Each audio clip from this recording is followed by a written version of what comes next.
Now this ninja at least tries to stay in the shadows. We can still see him, but the key word is try.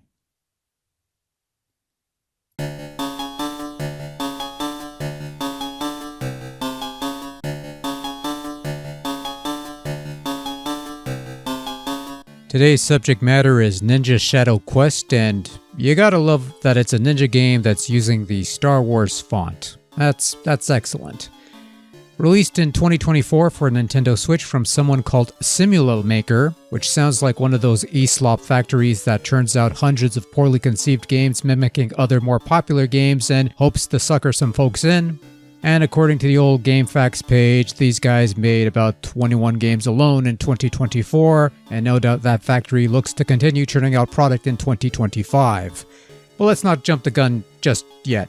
This was on sale for a couple bucks. I had lots of gold coins in reserve, used those to buy this, so this practically cost me nothing.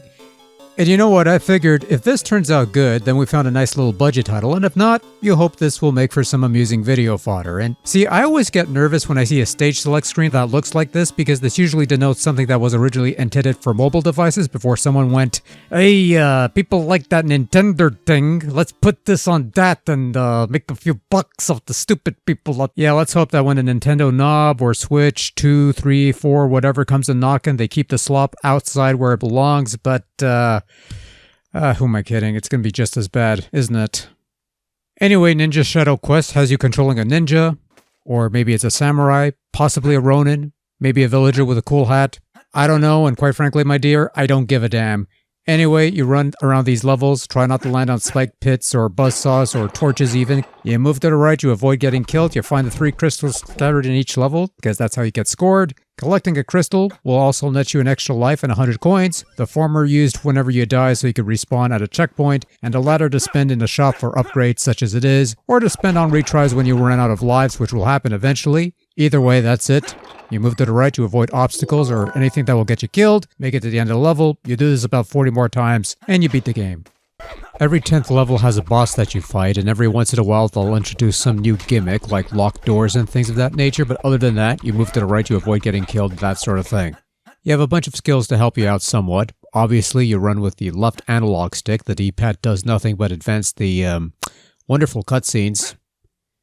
You swing a sword to attack as well as block attacks, which isn't always ideal since collision detection can sometimes be somewhat suspect, but then you also have a projectile attack that fares much better, even killing enemies off screen, and you also have a kill blow projectile that does slightly more damage, such as it is. You have a double jump, which is crucial in platforming challenges, a dash attack that can also be done in the air and is also crucial for platforming challenges, though if you dash, you'll have to wait a while before you're able to dash again, so use this wisely. There's a wall jump ability that perhaps needed a little more time to cook. I wouldn't call it NES Strider bad, but it's still not great.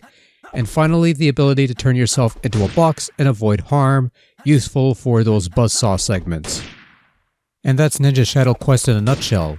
Again, you move to the right, you avoid obstacles, you find crystals for lives and 3-star performances or whatever, and you reach the end of the level while hoping that you don't clip through a wall or floor that'll get you stuck and eventually kill you.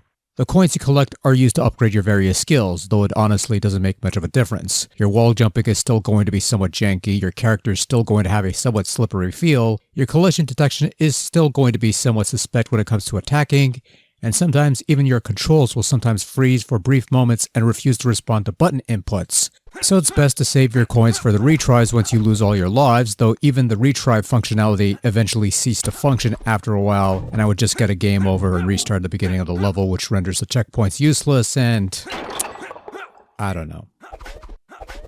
Ninja Shadow Quest is a very simplistic looking game and really nothing special visually, although I will admit that I do like the visual style overall for this thing that does a fine enough job of communicating some basic information, and that if it's a black thing, a shadowed thing, you could probably interact with it in some way or fashion. Unless it's a tree or something, then it's scenery. Yeah, you probably could have done better on that front.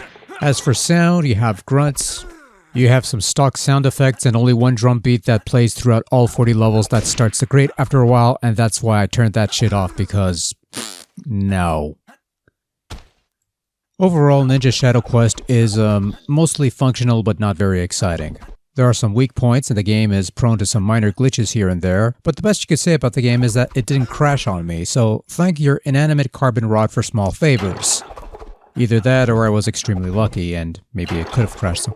In any event, this game is cheap schlock and not necessarily the fun kind of cheap schlock that can be amusing at times. For what it's worth, Ninja Shadow Quest isn't terrible and thus avoids the poop ribbon, but even so, those gold coins are best served elsewhere while you still have them, which probably won't be for very long, but whatever. So, yep, no buys.